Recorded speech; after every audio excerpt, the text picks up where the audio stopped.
অনেক দিন ধরেই ইচ্ছে হচ্ছিল একটু ভুনা খিচুড়ি খাবো, তাই আজকে ভুনা খিচুড়ি করে ফেললাম। আর সেই রেসিপিটাই আপনাদের সাথে শেয়ার করব। আসসালামু আলাইকুম সবাইকে। আজকে ভুনা খিচুড়ির রেসিপি শেয়ার করব। খুব ঝরঝরে খুব সুন্দর করে কিভাবে বাসায় তৈরি করে ফেলা যায় সুন্দর করে ভুনা খিচুড়ি, সেটাই আপনাদেরকে আজকে দেখিয়ে দেব। এখানে কতটা বোঝা আছে আমি জানি না। এখানে আমি ভুনা খিচুড়ির জন্য 2.5 কাপের মতো চাল নিয়ে নিলাম। চালগুলোকে আমি ধুয়ে একটা ছাঁকনিতে আলাদা করে রেখে দেব। আর হাফ কাপ করে আমি 2 রকমের ডাল নিয়ে নিলাম। ডালগুলোকে একটা কড়াইতে আমি ভেজে নিব। একটা কড়াই চুলায় বসিয়ে দিলে ডালগুলোকে আমি ভালো করে নেড়ে চেড়ে ভেজে নেব। ডালগুলোকে আমি দাগ লাগাবো না, হালকা আঁচে চুলাকে মিডিয়াম করে রেখে এত সুন্দর করে ভাজবো একটা গ্রান আসা পর্যন্ত আমি ডালগুলোকে ভেজে ভিজিয়ে নিব। আর এখানে ফ্রাই প্যানে আমি তেলে পেঁয়াজ দিয়ে দিলাম ব্রেস্তার জন্য। ব্রেস্তাগুলো করে উঠিয়ে রাখবো। আর এখানে তেলে আমি কয়েকটা দারচিনি আর এলাচ দিয়ে দিলাম ফ্লেভারের জন্য। কয়েক টুকরো পেঁয়াজ দিয়ে দিলাম। পেঁয়াজ দেওয়ার পরে আমি নেড়ে চেড়ে পেঁয়াজগুলোকে হালকা করে ভেজে নিব। এরপরে হচ্ছে আমি বাটা মশলা অ্যাড করব।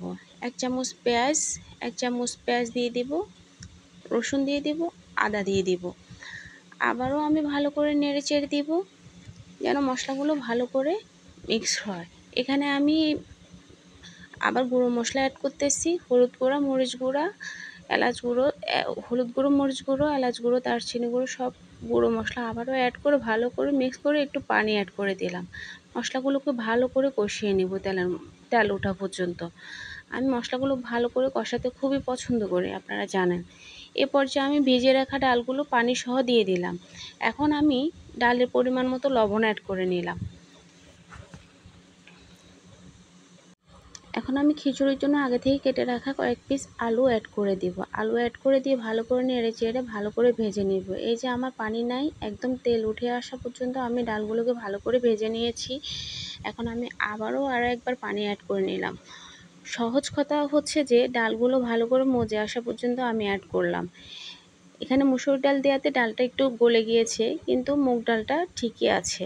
এখন আমি ঠিক পোলাও যেভাবে রান্না করে ওভাবে রান্না করে ফেলবো। বাকি স্টেপটা ওরকমই হবে। পোলাও চাল দিয়ে আমি ভালো করে নেড়ে চেড়ে ভেজে নিলাম। এখন আমি আর অন্য চুলা গরম পানি করে আমি পরিমাণ মতো পানি অ্যাড করে দিলাম। এই যে ভালো করে নেড়ে চেড়ে ঢেকে দিলাম। আরও একবার নেড়ে চেড়ে দিচ্ছি। এই যে দেখতেই পাচ্ছেন আমার অনেকটাই হয়ে এসেছে। আমি এই পর্যায়ে আরও একবার নেড়ে চেড়ে সুন্দর করে দেখিয়ে দিচ্ছি কতটা ঝরঝরা হয়েছে। আমি একটা ডিশে নিয়ে পরিবেশন করে দেখিয়ে দিচ্ছি কতটা সুন্দর হয়েছে আর কতটা সহজে রান্নাটা হয়ে গিয়েছে। আমি বোঝাতে চেয়েছি যে এই রান্নাটা কতটা সুন্দরই সহজে হয়ে গিয়েছে। আপনারাও চাইলে বাসায় ট্রাই করে দেখতে পারেন। আজকের ভিডিওটা এ পর্যন্ত। আল্লাহ হাফেজ।